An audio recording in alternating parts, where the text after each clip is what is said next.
after talking with the witnesses, then it all really came together as far as the blood splatter, da-da-da-da-da. Okay, as I was saying with the blood overlays, the blood from Charlie Mays was thrown on top of the blood from Mr. Edwards, and they had dried separately. And I also noticed in the area of the blood splatter, both from Mr. Mays and also from Mr. Edwards Sr., a shoulder holster lying there. And if you looked at it, they had this vast amount of blood coming from Charlie Mays, and I think if you see a picture of Charlie Mays, you'll see what I'm talking about. It stretched for a good 4 or 5 feet or better beyond his injured head. And the shoulder holster, I looked at that, and it was dry blood. It was void of anything. It didn't have any blood on it at all. And I just wanted the audience, in some of these things I've done in the past, I don't really think they understand the importance of the blood overlay. And this is sort of a really not a good demonstration of blood overlay, but I want to show if you have blood, and let's say this is the blood from Mr. Edwards Sr. It has been scrape marks, beating blood from his beating, all it on the terrazzo floor. Well, again, this would have taken 15 to 30 minutes to dry.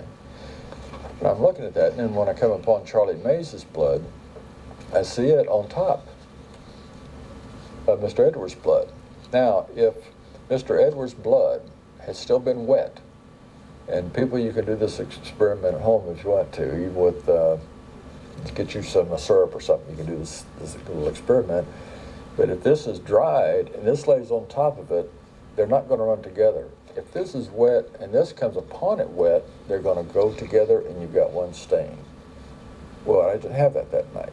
I had 2 distinct stains.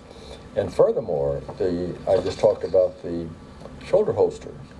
Looking at that, it was on top of Charlie Mays' blood and Perry Edwards' blood, and it had no blood on it whatsoever.